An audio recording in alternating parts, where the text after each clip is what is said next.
Peter Stursberg was born in China in 1913. His mother was half Japanese and half Irish, and his father was a member of the colonial administration, the British colonial administration in China.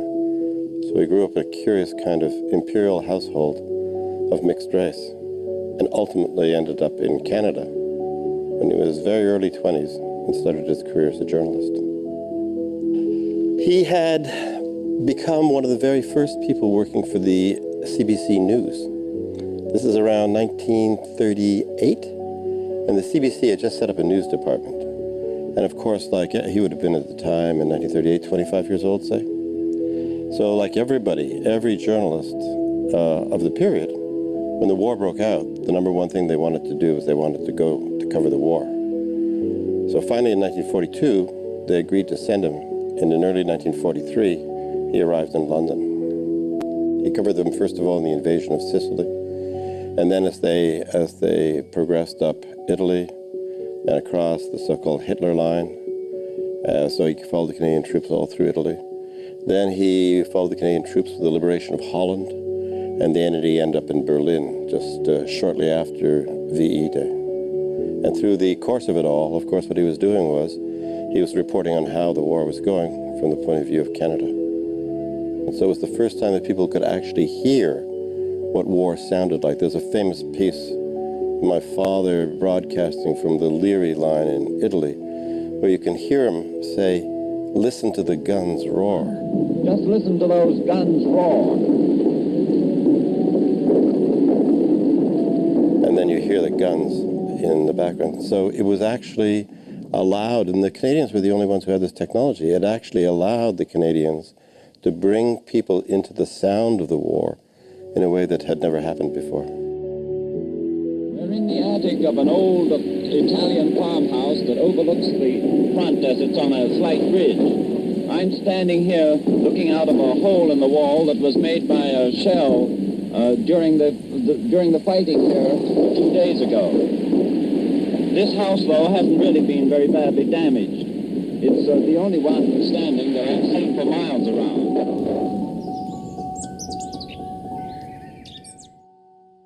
Peter Stursberg landing in Sicily was the first time a Canadian broadcaster had covered Canadian troops on the move. He arrived just in time to cover the liberation of one of the key objectives of the Canadian force that landed in Sicily, the town of Agira, which was liberated in late July 1943. And so he came basically the evening of the battle and was able to get there when the town square had been liberated, and the Seaforth Highlanders of Canada pipe band was playing, the church bells in the background. It was able to broadcast for the first time Canadians liberating European city.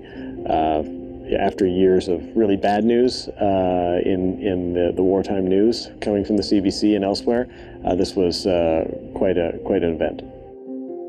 During the Second World War, radio was the only electronic media. There was print reporting, there was certainly newsreel and film that had been around for some time, and photographic reporting was certainly available.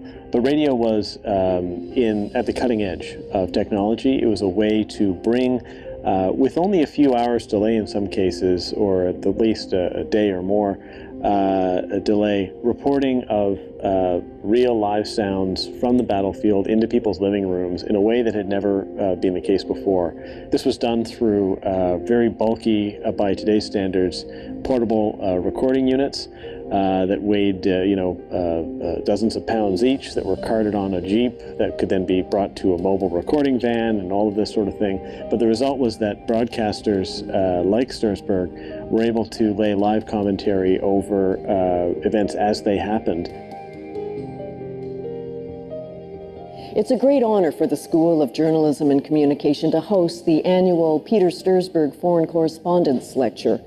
We're in the business here of training young journalists, and down the road, some of them will likely end up reporting from conflict zones. The Stursberg Lecture Series is one way of ensuring that when they do, the journalism they produce will be smart and meaningful. Hearing from the best of today's foreign correspondents can't help but inspire journalists of the future to do their best, and hopefully their journalism will also contribute to more informed decision-making around the world.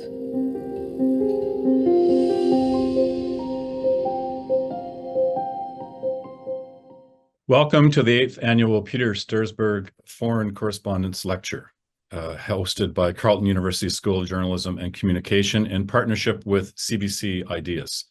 I'd like to begin by acknowledging that Carleton University, where I'm located today, is situated on the unceded territory of the Algonquin Nation. And wherever you find yourself today, I would encourage you, take some time to think about the land that you occupy. My name is Alan Thompson. I'm the director of the School of Journalism and Communication. The Stursberg is one of our major keynote events, named for legendary war correspondent Peter Stursberg, and meant to examine the nexus between journalism and conflict. This year, faced with the gravity of the Israel-Gaza conflict and the crucial role of journalists in bearing witness and shaping the narrative, we decided to hold a lecture series. Today's installment with Palestinian journalist Shrouq Al Aila, who joins us from Gaza, is the first in that series. Tomorrow, at the same time, we'll be joined from Tel Aviv by columnist Gideon Levy from Haaretz. Peter Stursberg was among the first to cover Canada's troops in the field during the Second World War. That military conflict unfolded in parallel with an unprecedented genocide of civilians, the Holocaust. But few, if any, of the war correspondents of Stursberg's era fully understood the nature of the genocide being committed by Hitler's Germany. Not until journalists reached the gates of Dachau and the other death camps and witnessed the horrors firsthand. Only then did the world begin to understand. Today, brave journalists like Shrouq Al Aila are bearing witness for the world in Gaza in real time, despite the relentless targeting of journalists by Israel's military, itself a war crime. Because of journalists like Shrouq, we can no longer say that we didn't know the full extent of the horror. The unresolved question is what the world does with that knowledge. We are so fortunate to hear from Shrouq, who's using technology, her journalistic skills, and her determination to bring us face to face with Gaza, where journalists are quite literally dying to tell the story. Peter Stursberg used the latest technology of the day to infuse his radio reports with the sound of the battlefield in the Second World War. And he was the last living Canadian correspondent from the Second World War when he passed away at the age of 101 in 2014. His children, Judith Lowry and Richard Stursberg, created two initiatives with Carleton's journalism program to honor their father. The first is the Peter Stursberg Award in Conflict Journalism and Media Studies. The award is intended to help a student in Carleton's Master of Journalism program complete a thesis or journalism project. This year, MJ student Sarah St. Pierre is using the award to support her research on the concept of conflict writ large involving Indigenous communities and mining companies. The second initiative created by the Stursberg family is an endowment in support of today's event, the annual Peter Stursberg Foreign Correspondence Lecture. Over the years, we've heard from some incredible correspondents: Lise Doucette, Janine De Giovanni, Adrian Arsenault, Larry Madowo, Naima El-Bahar, Giancarlo Fiorelli from Bellingcat, and last year, Veronika Melkizarova from Ukraine. Because this lecture celebrates the legacy of Peter Stursberg's work as a war correspondent, I'd like to invite Richard Stursberg, Peter's son, to join us now on behalf of the Stursberg family to say a few words. Richard. Thank you, Alan. I'm thrilled that this is the 8th anniversary of this lecture. I'm very, very pleased at the quality of the people that we've been able to attract to talk about this extraordinarily difficult and important subject. I just wanted to say a thanks, first of all, to Carleton University, and particularly to you, Alan, for having managed this lecture series so brilliantly. Also, thanks to Nella Ayed and to all the people at Ideas at the CBC for turning this into a broadcast once the lecture is concluded. This year's lecture focuses, as Alan was saying, on the conflict in Gaza.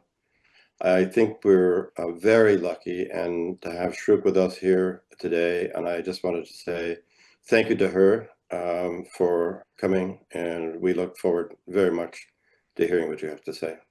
Thanks to everyone. Thank you, Richard, for your role here today, and through you, thanks to your family for the generous support of the Stursberg Award and this lecture. As Richard mentioned, the moderator of today's event is one of Canada's best-known foreign correspondents and public intellectuals, the CBC's Nahlah Ayed. Nahlah was born in Winnipeg to Palestinian parents and spent part of her childhood in the Middle East. Later, she worked for the Canadian Press. And I'm proud to say she is also a graduate of Carleton's Master of Journalism program. In 2002, Nahlah joined the CBC and reported from Amman, Baghdad, Beirut, and across the region, and later spent close to a decade covering world events from London. In 2012, she published her award-winning memoir, A Thousand Farewells. She is now the host of CBC Radio's nightly program, Ideas, which is a partner in this event and seeks to rebroadcast parts of this lecture series. Nahlah, we are very lucky to have you with us today. Nahlah will formally introduce our guest speaker, engage her in a conversation following the presentation, and then take your questions. And just a reminder to those watching on YouTube, please use the QR code to reach the Slido app where you can pose questions. And with that, I would like to turn this over to our moderator, Nahlah Ayed. Nahlah. Thank you so much, Alan. Thank you, Richard. It's really an honor to be here to mark, for me, the 6th year that we've worked together on this important event on the journalism calendar. Thank you very much for having us back. And it's wonderful to be the moderator again for this year's Stursberg lecture. Without further ado, I'd like to spend the time that I have here now to introduce our first 2024 Stursberg lecturer. Shrouq Al Aila is a Palestinian journalist, producer, and researcher reporting from the Gaza Strip. In 2020, she graduated with a master's degree in journalism. It was after she had joined Ain Media, an independent production company specializing in professional media services whose clients include everyone from the BBC to Al Jazeera documentary to UNICEF and Al Arabi television. Late last year, Shrouq took charge of Ain Media after her husband, Roshdi Sarraj, a co-founder of the company, was killed in an Israeli strike on their home in southwest Gaza City. Even today, she continues to cover the war and its devastating impact on Gaza's residents, despite her own home having been destroyed, despite having to live in a tent at one point, and despite being the mother of an infant. She has been published in The Intercept, The Daily Beast, among other places. Shrouq Al Aila is also this year's recipient of the Committee to Protect Journalists International Press Award, and she is joining us directly from Gaza. Please welcome Shrouq Al Aila. Hi, Nahlah. Hi, all who are just watching around. It's Shrouq Al Aila from Gaza Strip, basically from the southern side of the Gaza Strip. If I go first with my introduction, I am Shrouq Al Aila. I'm 30. I turned 30 during this genocide. I work as a forensic researcher and also a producer. I hold a BA in English language and MA in journalism. 3 years ago, I got married to my husband, who is a journalist and filmmaker, and he's also the co-founder of Ain Media company, a company that is specialized in media production. And we got a baby. She just turned 2 years a few days ago.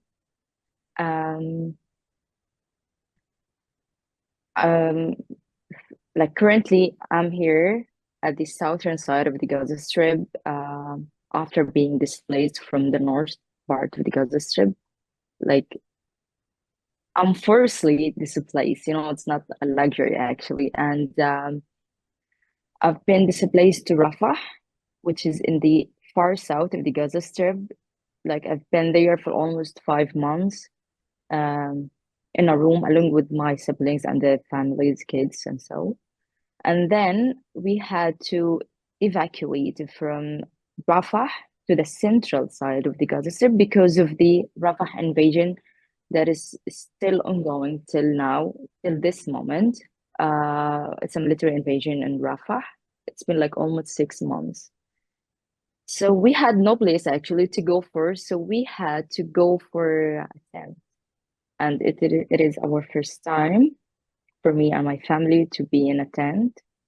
Like I've never done camping before, and I cannot like describe it as a camping, you know. It's never a camping, you know. Like camping is a cutie when it comes to Fairview hours, and you have all of your equipment and the luxuries that you need to chill out. But it's never a camping. It's all about, you know, trying to protect yourself in a makeshift tent that is just made out of fabrics, wood, and nylon, which is nothing, you know, when it comes to the heat, the cold, the shambles, bombings, rain, never. And then we got lucky, like a few 2 weeks, like in the past 2 weeks, we got lucky that we found an apartment. And why it is super like hard to find an apartment, that because the remained buildings in the Gaza Strip, especially in the north, in the south, it's just very few. So finding a building, like a building that is not burned or bombed, it's, you know, it's a privilege, you know, to find it. And it took us almost like 5 months of find a place, a suitable place. And here we are.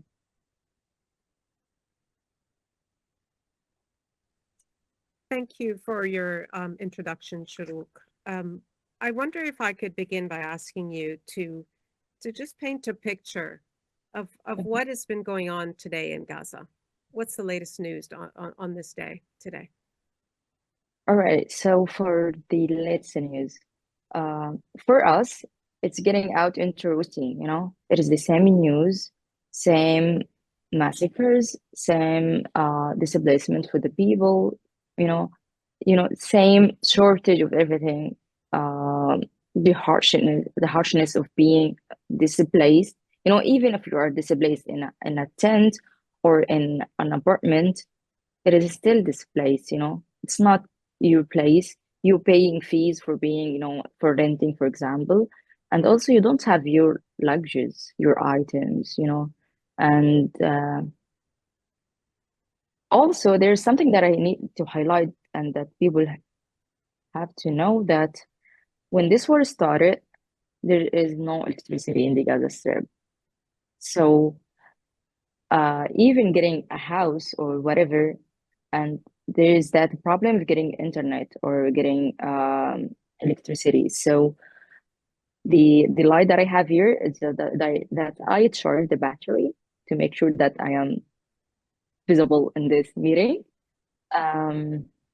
Same goes for the internet. I charge the battery for the internet so I can get it. I have it for this meeting as well. So like everything you are doing, you have to do a lot of calculations in terms to get it in an appropriate way. But this is, you know, this is the everyday challenges, but it's never the same when it comes of being under attack.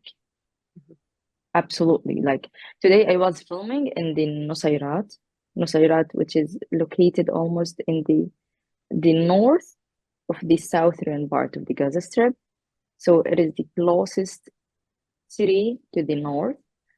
And I was filming, you know, with foreigners who already got, you know, security clearance, you know, to be in the area, to give, you know, to deliver training for doctors and so. And, you know, like suddenly everything went crazy. Like the artillery shellings were like, you know, unimaginable. Like we cut everything and we just escaped because, you know, like there is always that moment that everything goes crazy and you cannot predict anything. You just have to run for your safety. And you believing that. Can you describe just what you saw in Nusayrat today? What did you see in the moments that you were actually on the ground there? All right. So there is that, you know, the sounds. So it was that they are truly shelling. What is really annoying in this, that when they fire the missile, you hear it once it is just fired, and then you hear and then you keep counting, blah, blah, blah, blah, blah, blah. Where is it falling, you know? It is upon my head or not, you know, that feeling. You have few seconds to think about if it is attacking you or not. What is your last words? And this is actually what happened with me today. And there is that sound between, you know, that period between the shooting, and then the you know, the hitting. Like there are, like, let me say, almost 15 seconds. And you know, 15 seconds is just enough, you know, to think about your entire life. And let me say, at that moment I was unable to know where shall I escape, and how, and when, you know, because you cannot see it. And but you are just hearing the sound, that there is that sound, like, you know, it's like whispers. And then you hear the hitting, which is a very massive explosion. And then there is for sure the smoke. And then like just followed with this, there is the series of the ambulances, for sure. Mm-hmm. You know, it's just a war zone, you know. And yeah, and there is that I'm sorry, I'm not romanticizing this moments actually, but you know, you keep counting. This is shell number one, the muscles number one, number two, number three. You know, you keep counting. It feels like you're counting flowers, but it's never the flowers. You know, but you are just trying to maintain your mental health. Like otherwise, you're gonna go crazy, yeah? And you So have let to. me pick Go up ahead. on that point. I definitely want to get into the details of the difficulties of reporting on the ground. But I am curious. I think it's been 403 days of this particular episode of violence in Gaza. I wonder, just could you just talk about how you're holding up? Speaking of mental health, how are you doing? Um, Frankly, like it is not just me, like everyone I'm chatting with this topic with, like everyone, like I receive the same answers that I already hold it inside, that there is always that thing that we are on hold, like, you know, your feelings, your anger, your tears, um you keep it all on hold, because we believe that we are not in a suitable place to collapse, to give yourself the, you know, the luxury of collapse. It's never a suitable time or place. And you know, the lack of privacy, like sometimes I feel like when we were like together in one room in Rafah, and then we were like, all of us were almost like 19 in one room, like we used to sleep upon each other's. And there is also that tent, same number. uh like for let me say, for some extent I felt like, you know, I hate my family, I just needed privacy. Mm. even though even though if you have that privacy, you believe that if you are letting yourself to sink into depression, it means like you need months just to raise up once again. And when it comes to being under genocide, it's never about what do you feel. It's all about how to survive your day. So it's all about, you know, how to manage to survive my day, my essentials, food, you know, water, the essentials, clothes. You know, wow, clothes is such a you know, like getting clothes. You know, um, like those who are having new clothes, you know, you can envy them for having those new clothes. So the issue that you don't let yourself to go for this, actually, like it feels like you are suppressing down every feeling you are holding inside, because you believe if you break down, you will break down, and it's never a suitable time, because you are always running for your safety. Right. Yeah.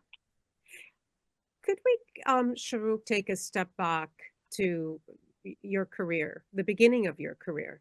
Could you just talk briefly about the moment you realized that journalism is what you wanted to do? What was it that compelled you to become a journalist? All right. So for being a journalist, actually, I have that sense, like first of all, being in a conflict zone, in a conflict area, there is always that sense of a duty that hits you.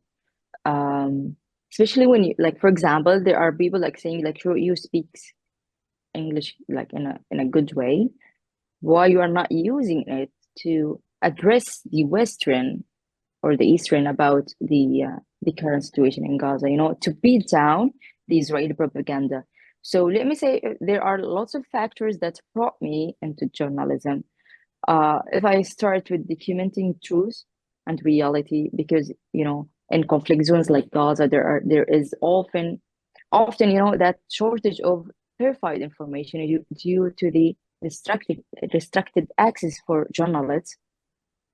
And by choosing journalism, I aim to document and share firsthand accounts of events that would otherwise go unreported or mispresented. And this contributes to a more accurate understanding of for our cause locally and globally.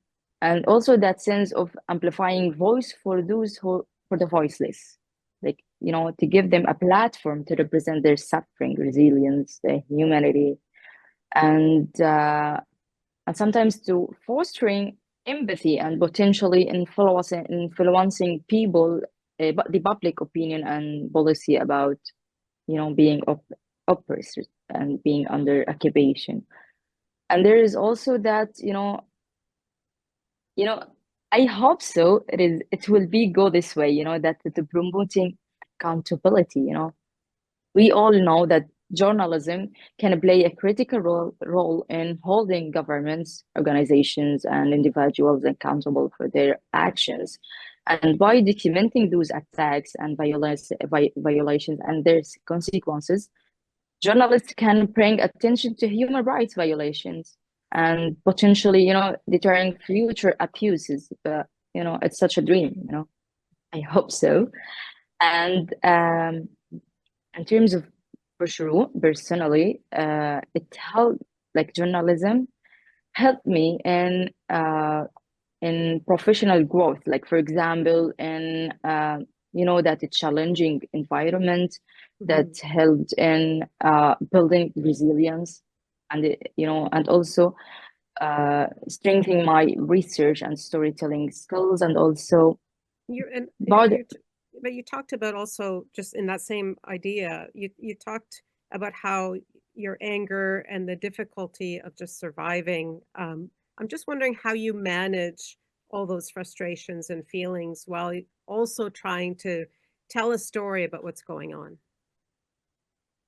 the good thing about me that I'm a hard worker, and like frankly, when it comes to work, I just focus on work, and thanks God for the work actually. Otherwise, I will be drowning down with the depression, like literally. It's always great to get your mind busy with some work. Otherwise, the overthinking gonna attacks you. And I try, to recycle the anger inside me and put it in stories and put it in efforts and more efforts in spreading the word and spreading more stories about what is happening here in Gaza. You talked about the sense of duty to spread the word, especially as you say, because you have the facility with the language and the knowledge of the situation. You've also expressed previously, a deep frustration about not being able to convey exactly to your audiences about what it's like to be in Gaza. For example, conveying the way it smells or the way it looks. You've wondered out loud, what the point is if you're unable to do that. So can you talk about how you answer your own question? What is the point? What is the aim, even with the shortcomings of the medium, the available media, to tell the story as it is? All right. In the past 2 days, before 2 days, I was at the hospital. The hospital is housing the president. So, that the president, it's for the live streaming, and also it provides you with with electricity to charge your laptop, phone, and also a decent internet connection if you want to upload some materials. And also those are my colleagues. Sometimes I have live streaming with democracy now, so I go there to do the live streaming. I've been there in the previous, like before 2 days, and what happened is that they bombed the hospital. They bombed the tent just right back the president.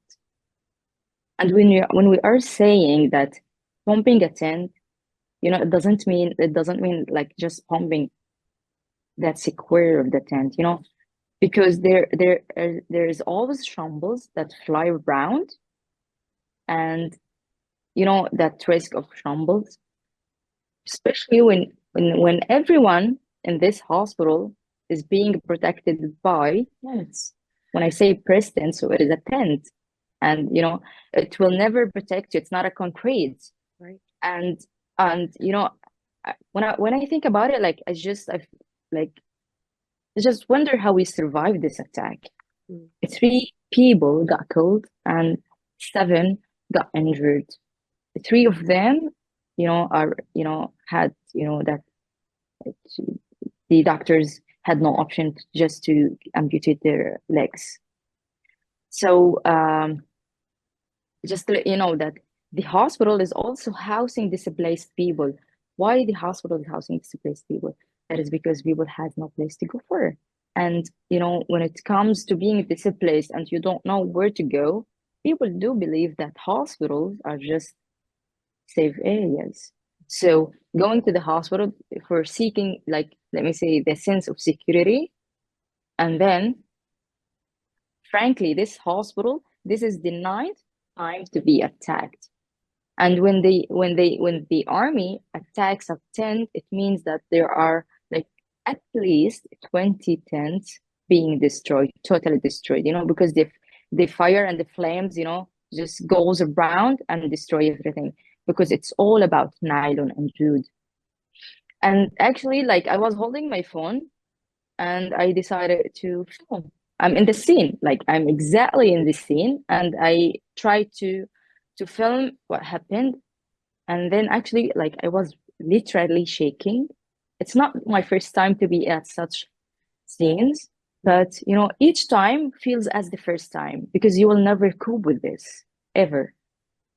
And then when I got it closed after they just extracted the casualties and they like delivered them to the emergency room, I went, to the bombed area. And then, okay, I decided, like, خلاص, I have to do this documenting. I have to document this. I'm here. I'm on time.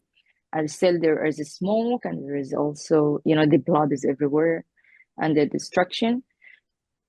So I was like, hey, today is blah, blah, blah. Then I stopped. The smell, like, was literally unbearable. I couldn't even like to take a deep breath.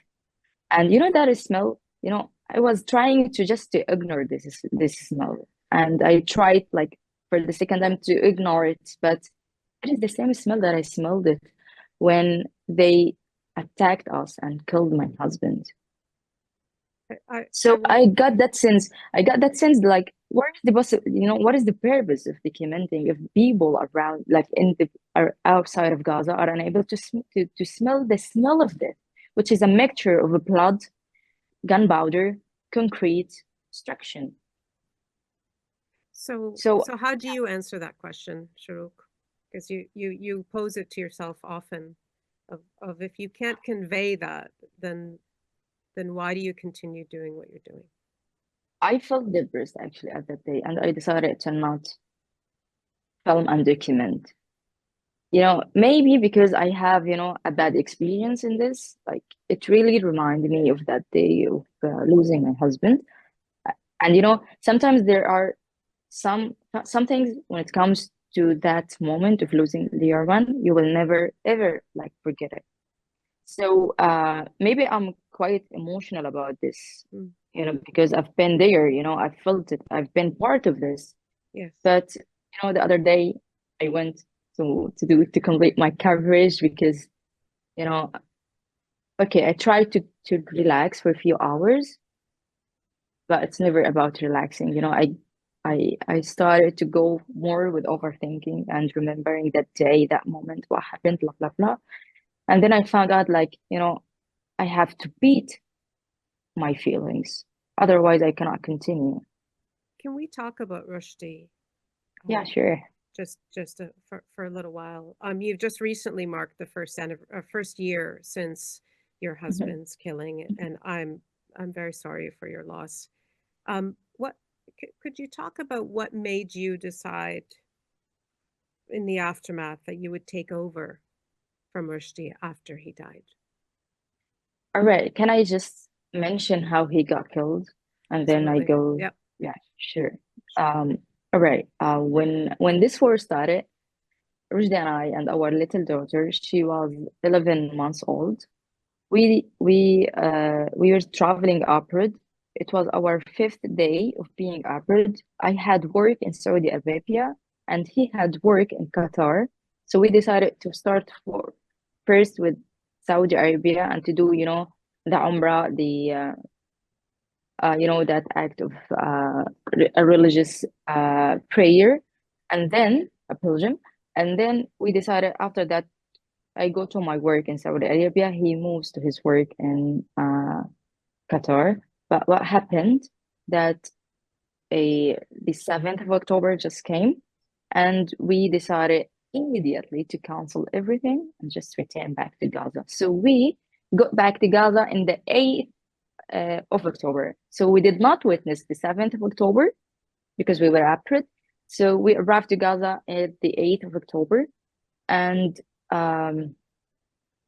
we decided to not stay at our apartment because it is a roof and it is in the 7th floor. You know, when it comes to attacks, like with each explosion, your building, if you are, you know, in a higher floor, it means like you will be shaking all the time.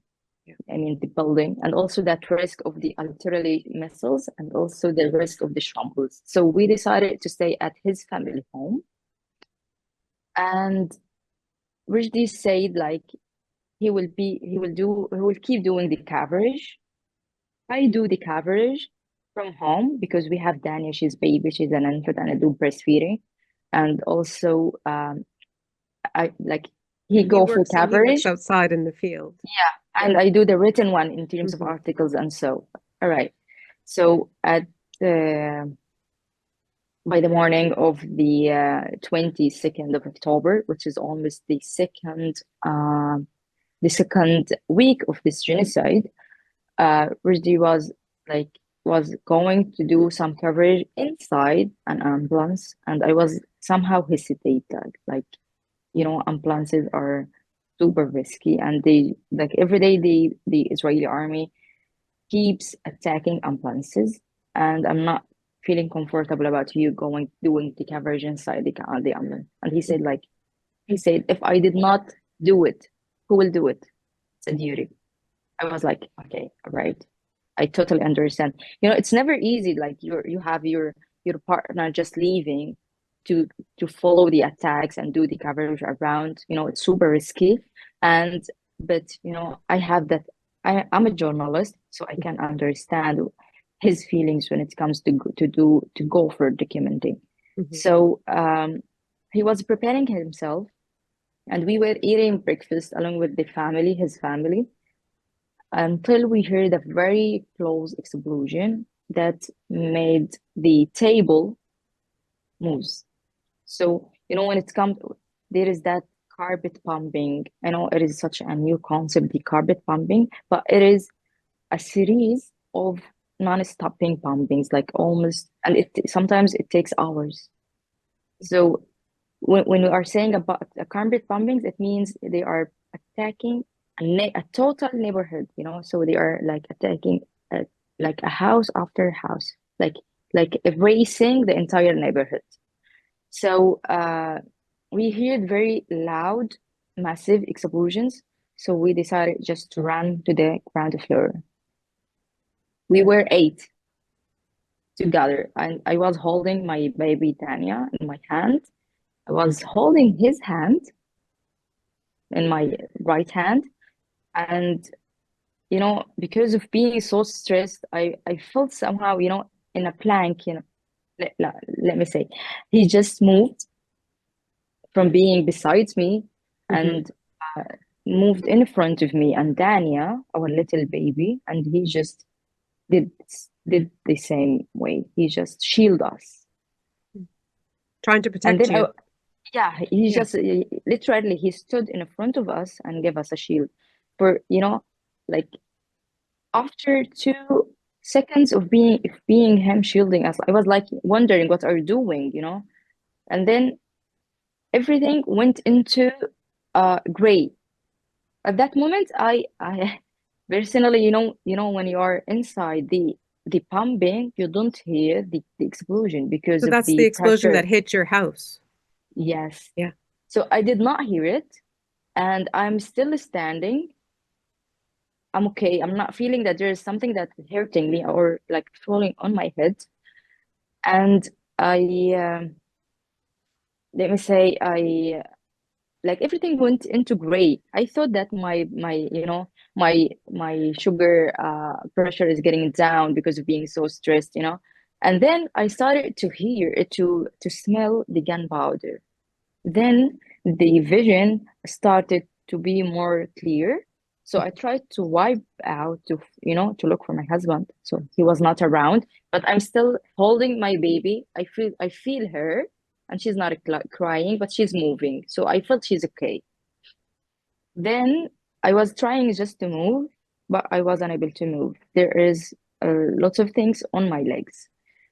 I tried to pull it. I didn't know what is on my legs. I tried to pull it, and then it is Roshdi. Like he was collapsing up on my legs. And there is also concrete, lots of ripples around. So along with his siblings, we carried him and moved outside the house, and we tried to call the hospital, the ambulances, just to come, to rescue him. He was gasping, he was alive. And the ambulances, they said, we are sorry, the entire neighborhood is under attack. The area is super dangerous. We cannot come. So we have to wait until this carpet bombing ends so we can come to rescue you. Yes. I was like, this actually brought me into, like, this drives me crazy. Like, you are not coming to, like, he's dying. So I called my brother. He's a doctor. I tried to hold my temper as much as I can because otherwise, there's no time to scream or to collapse. There is a case. You have to see, to give a treatment as much as you can. And I believe like every second equals a life at such a moment. So I called my brother. He's a doctor. Like, hello, they pumped us. Roshdi got injured, severely injured. He got a crack in his head, like almost 1.5 centimeters.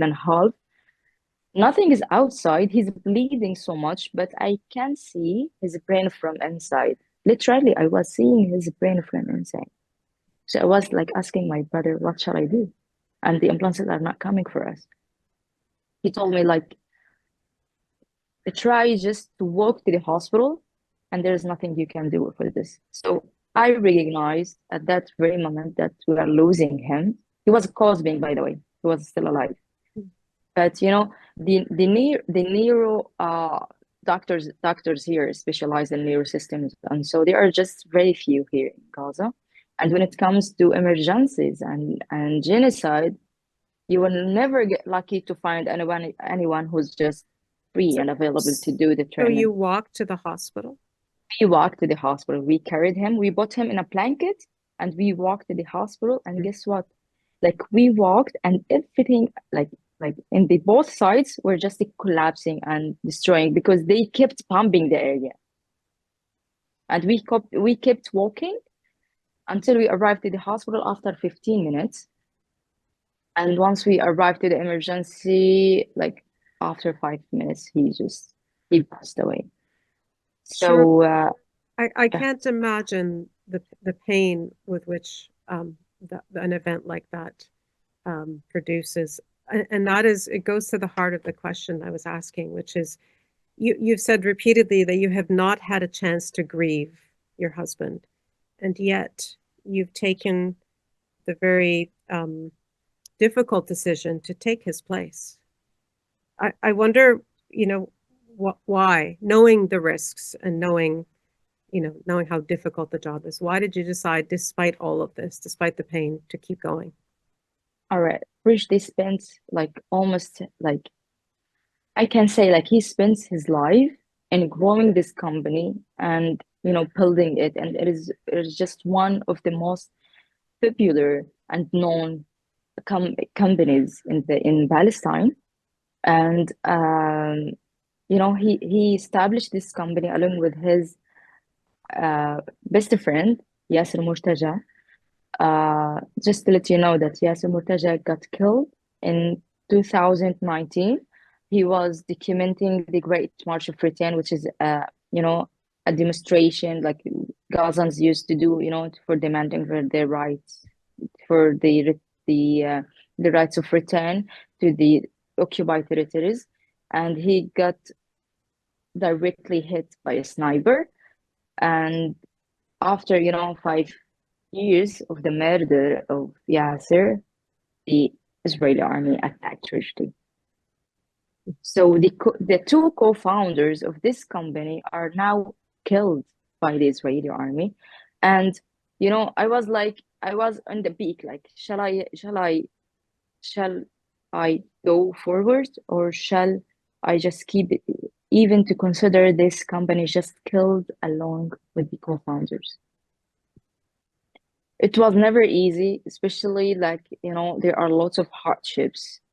The headquarters itself was also destroyed of the company. It is. Yeah. What is it?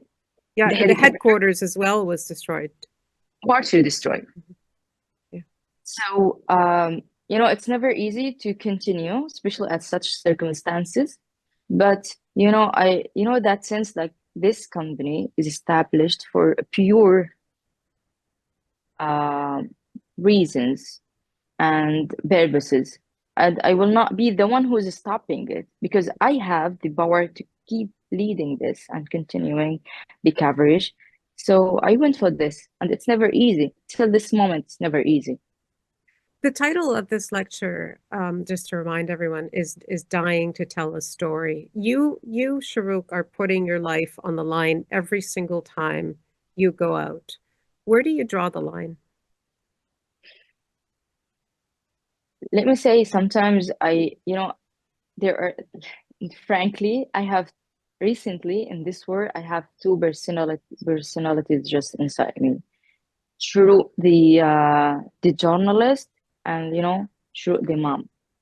So when I go to do some coverage, sometimes just, yes, this is what I want to capture, this angel, this story, and I keep going.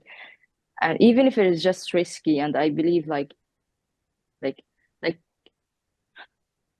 I've been in let me say in dangerous situations many times, and every time I just wonder how I survived it. And sometimes I just stop, there's something inside me just stopped me, because reminding me that, true, your daughter just lost her father, and she got her enough. Don't lose your life because of your daughter. I raised up without my parents because they died in an early age. So I really understand what does it mean to be raised up as an orphan. And I will never want my daughter to go through all of this.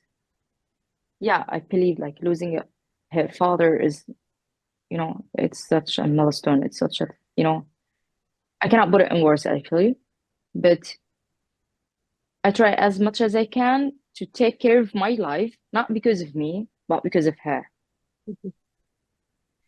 You've spoken and you've put on your social media how exhausted all of you as journalists are. And you even went as far at one point as saying that you said, I demand that foreign journalists be allowed to enter and cover this war. What do you think How would that help? What do you think they can do that you cannot? Okay, because since this war started, journalists have been paying the highest price their lives for their reporting without protection, equipment, international presence, and also communications or food and water. They are still doing their critical job to tell the world the truth. And every time a journalist is killed, injured, arrested, or forced to go to exile to get displaced, we lose fragments of the truth. And those responsible for these casualties face dual trials, like one under international law and another before history's forgiving Gaza. So journalists are civilians and are protected by international law, directly targeting. And during this genocide, it's been like almost plus 180 journalists have been killed since the beginning of this genocide. And for somehow, after 1 year and 1 month of being under genocide with non-stopping bombings, non-stopping, overthinking and stress over everything and being anxious all the time, let me say that no word just left to address it to the people. So sometimes I feel like we need international journalists. They have to make a pressure to come to Gaza to do the coverage, because we are super exhausted. Like every journalist in Gaza lost something. If it is a house, a Tier 1 equipment, even the state of mind as well, and we try as much as we can to hold on and being resilient enough to be functioning in an appropriate way, but we are super exhausted. And there must be like for example, if we are like following up the wars around the world, there's always that space for foreigner journalists to go to do the coverage. But when it comes to Gaza, we are just trapped. And also, like, let me say, we are like, it's been almost like 1 year of being live streamed slaughter in all ways on the screen, and nothing is happening. So we need someone else to do the narrative, to address the audience. Maybe this might make a change.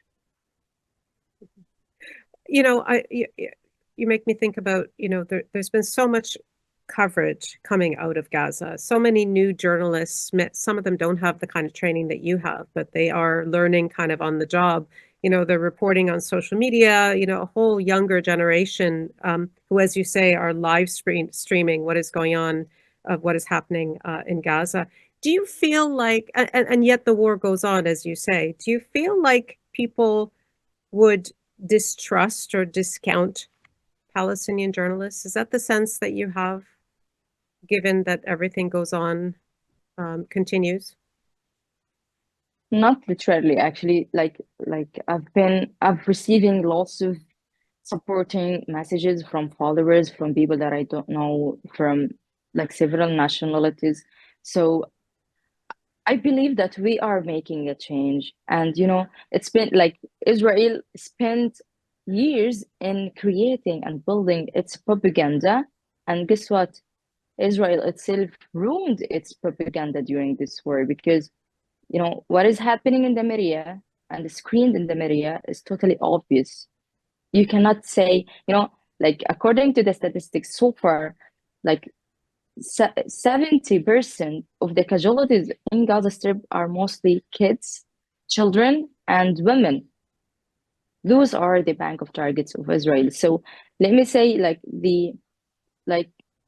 I can convince like the Palestinian cause is getting more in the peak and getting more in the surface, and we are getting the loads of support and empathy, but still we are under genocide.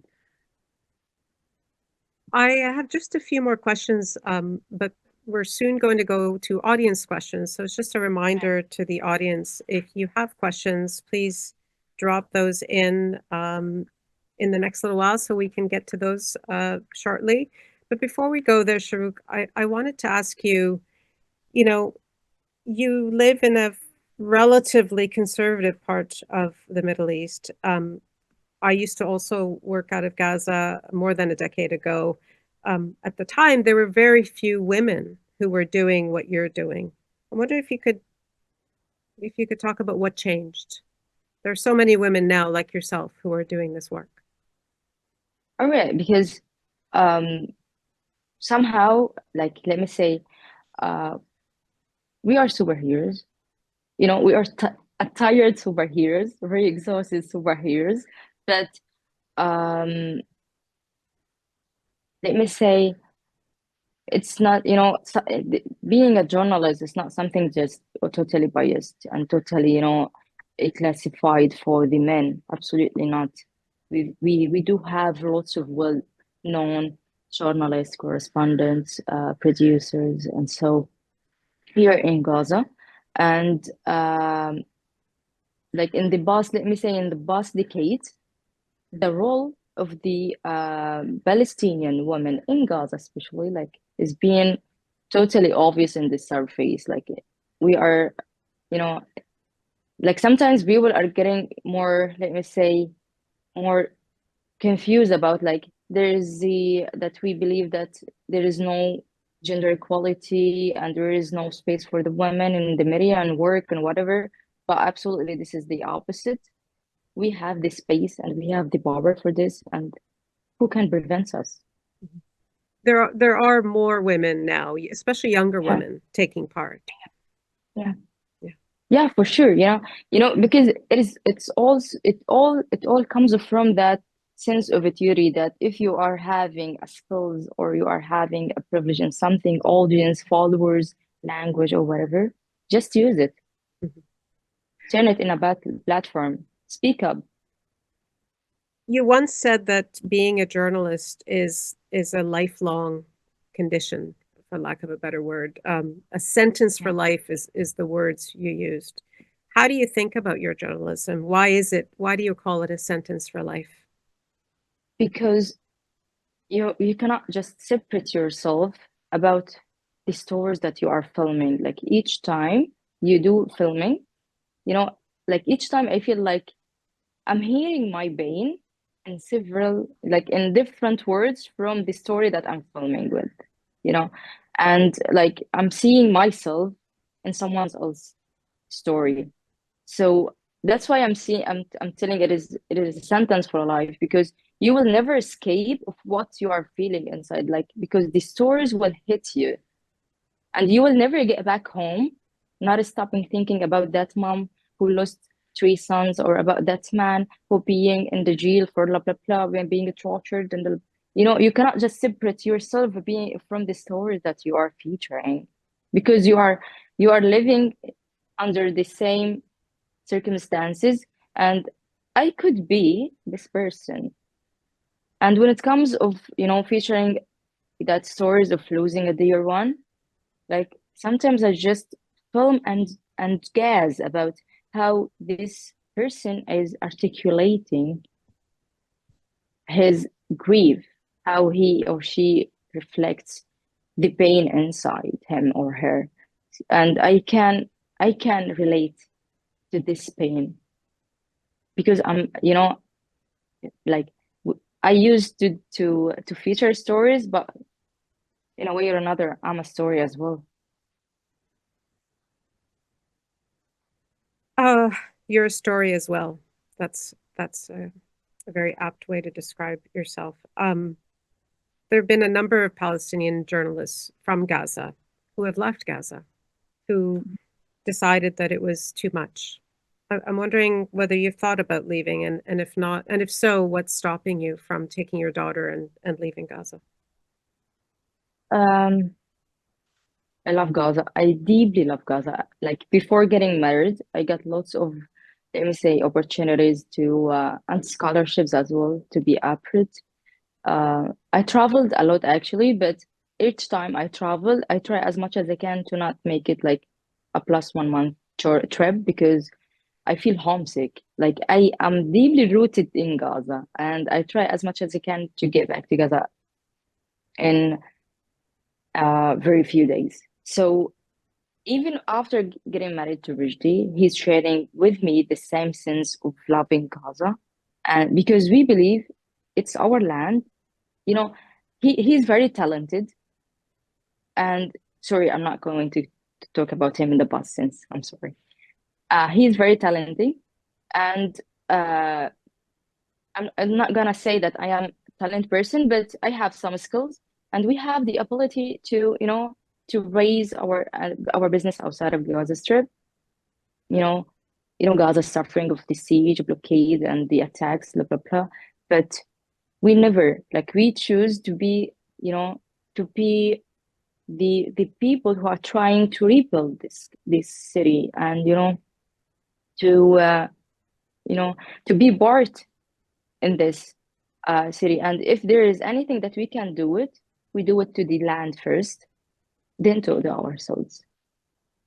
So why I did not leave Gaza so far, the borders are closed since 6 months so far, but before this 6 months, I decided not to leave. Especially there are lots of people who contact me and try to convince me just to leave Gaza. But let me say, I don't want my daughter to live in such circumstances. Absolutely not. I've never wished this for her. But somehow I'm feeling that like I'm betraying my husband if I'm just leaving without him. This is number one. Number two, I believe that I will do better in terms of documenting when I am in Gaza. I'm running the company. I have to do lots of documentations, and being abroad will not be as the same as being inside Gaza. So it is that call of duty that you can do something, you do it. Shrouq, thank you for taking my questions. I have a few from the audience, so I'd like to get into those. But just a reminder to the audience that you can submit your questions using the QR code to reach the Slido app. That's where you can put your questions if you're watching us on YouTube. The first one that came through is, here we go. As a journalist, how do you effectively educate the people that may be chronically misinformed about this conflict? That's a big question. Okay, it's a very borrowed one, but whenever I do documentation, I try to start from the teeny little information, to start it from the floor, and then I go to the bigger image, because I believe people who are just outside of Gaza, they don't have that sense about what does it feel in being, in Gaza. So I try to give some information that the media is not paying attention for, like, for example, to visualize some facts and put it together in this documentation so the audience can get more vivid vision about what is being inside. And sometimes I try just to convey the feelings as well, so the audience can feel they are living this, or they are feeling that sense. Okay, thank you. Another question is wanting more detail about what it was like for you. You talked a little bit about what it was like to live in a tent with several other people, but what was it like doing your job, working out of a tent? How did you charge your equipment? Where did you go for internet? Like, how did you do the daily mechanics of work when you were living in a tent? All right. So when I don't work at tent, for sure. I just try as much as I can just to hide my laptop and camera. Otherwise, the kids gonna break it up. They are jumping everywhere, and it's the tent is just very small. So I just try to escape my items. Otherwise, it will be destroyed. So I try to finish everything outside the tent, and as I mentioned before, there is that breast tent location that it provides electricity, power, and internet. So I try to finish my work before I get back to the tent. Otherwise, I cannot, because the tent is super crowded. There is always that noise that you will never focus on your work, and also there is no internet and a decent internet connection. At the tent I just had the maximum good internet. It is just to do texting, so it's never about doing anything. So when I am at the tent, sometimes I do filming. I film how it feels like to cook in a tent, to the bathroom, the location, the how we put our clothes, blah blah blah. But it is just about some filmings in the daylight. Otherwise, there's no space to do your work probably. This is an interesting one. Do you think there's an issue with those looking from outside the conflict feeling pity rather than empathy for the people of Gaza?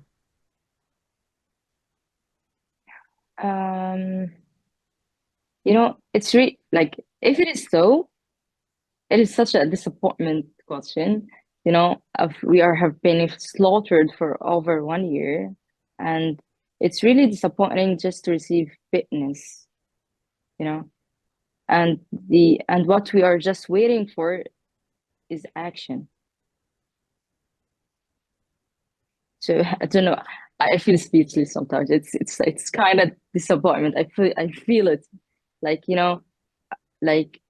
people are being killed during this meeting. I believe if I grabbed my phone, I will find out there is a massacre somehow around. Also, during this meeting, I'm hearing explosions and bombings around. It's not super close, but I can hear it. It is in the far, not super far, but I can hear it. And then like we are not expecting fitness. I'm sorry, but we're not expecting this. Yes. Here's another question. What do you think is the most effective way citizens in Western countries can support journalists in Gaza? All right. The first thing is for the international journalists to make a pressure in the media and on the governments to keep pushing to come for coverage. And if they come for coverage, by this we will have production for us as being a journalist. This is number one. Number two, having lots of marches, demonstrations in the streets, some boycotting the Israeli goods, each time you buy something of that it goes directly from the traitor to the Israeli army, then our heads. So boycotting, demonstrating, and also keep pushing in the media, keep it on, try as much as you can to speak up and educate the people, because I believe it's been 1 year and I believe there are still people are unacknowledged about what is happening. So keep the word up. A couple more questions here. What do you think in this era of technology makes the coverage of this conflict different from others in the past? I already mentioned this, that we are like live streamed slaughtering. There are lots of massacres have been streamed in the media, live streamed in media, and there are lots of let me say, the appeals for aid. People are seeing how the harshness of being displaced in tents, and people are suffering of starvation as well, especially those who are living in the north. If it's been almost ages of not seeing vegetables. Here in the south, it's been almost 2 months of not having vegetables in the market because Israel is cutting the aid and the goods to come inside Gaza, and we are running out of the flour, for example. So the famine is hitting in the south. It's already hit in the north since the beginning of the genocide, and it's all featured in the media. in reporting, in documentaries, in stories, in reels, in social media pages, and in all the means of this advanced technologies. And we are expecting an action actually, even though like we are losing hope. Sometimes I lose my hope in humanity, but I still have that teeny side that there will be a change for sure. I'm still sticking to that hope, even I believe it's not coming true, but it will come. Shrouq, I just have one final question, unless anybody else in the audience has any further ones, is, part of the audience and for this moment, but also later who'll be listening and watching this broadcast will be journalism students. And so we're wondering if you could speak to them directly, what piece of advice you'd have for journalism students about doing the kind of work that you are doing. All right. Don't, like, literally, don't frame yourself with the governments, the policies, or the parties or whatever. Don't frame yourself for those parties, because if you are like framing yourself for a party or a government, so you are following this blindly and documenting in a blind way, so you are not telling the truth, so you are informating people, and so you are losing your professionality in being a journalist. So try to be an independent one in terms of featuring the realities. And when it comes to conflict areas, try to educate yourself as much as you can about the two sides. Then you decide which side you go for. Let me say that don't follow whatever side without educating yourself about the current situation. Because people eventually will blame you, because if you are a journalist, people are trusting your narrative. So don't mislead the people. Maintain independence is what you're saying. Yeah. Yeah. We do have one very last one from the audience. Do you ever let yourself think about the future and what can come in the next few days, months, or years? Frankly, no. Because I cannot guarantee that I'm living for the second 2 minutes, actually. So thinking of what I have to-do list for tomorrow is somehow applicable, but like having plans for after tomorrow is too much for me, when it comes to work. Like, it's too much, like, oh sure, this is 2 days, you currently you will be alive for 2 days. It's too much. So no, I cannot think about the future. Because you are under genocide, you are not securing yourself, your safety, your life. You might lose your life at any moment. So no guarantees. Shrouq, thank you very much for taking my questions and the audience questions. Thank you for Thank being you. with us today. Thank you, and thank you for the audience. I hope really I've been informative in a way or another, and you are okay with what you heard so far. I'm so sorry if I brought negative feelings for you, but it's a genocide. Thank you, Shrouq. Thank you. Alan, back to you. Thank you. So this brings our event to a close. Before we depart, I have to thank all those who've helped to make this happen. Our partners at CBC Ideas, the Stursberg family, my colleagues at Carleton and beyond who've helped to produce this technically, and our moderator, Nala. But most of all, Shrouq, I had written down some words to say to you, and I kind of feel like they don't matter anymore. I don't know quite what to say beyond thank you for what you're doing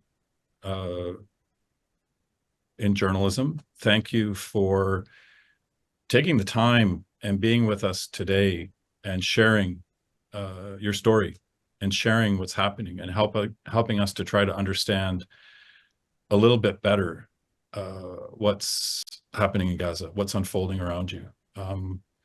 I've been involved with this profession for almost 40 years, and I have to say I am in awe of what you're doing. And I'm so glad that we were able to connect with you today and to hear from you and to share this. You talk about so many things that I'll keep, but when you talk about the sense of smell, and I think the smells that I remember are like the cookies that my grandmother made or the Christmas tree. Like, that's my privilege. Those are the smells that I carry with me. And when you talked about the smell of dust and blood and gunpowder and concrete in that hospital and how that took you back to the moment of your husband's death and that personal family tragedy, I'll carry that with me forever. And so thank you for the power of your message and what you had to say, and for sharing it with us today. And I hope we can meet in person sometime. It would be a real pleasure to host you in person. Finally, thank you to everyone who was watching this virtually. And if you want to refer back to anything from today, we will be posting a complete recording of today's event to Carleton's website. And with that, it does bring our afternoon to a close. And I hope everyone can enjoy the rest of your day. And hopefully we'll see many of you tomorrow, same time, same place, for the second installment in this lecture series from Gideon Levy of Haaretz. So once again, thank you to everyone. Thank you especially to you, Shrouq. And I bid everyone a good day.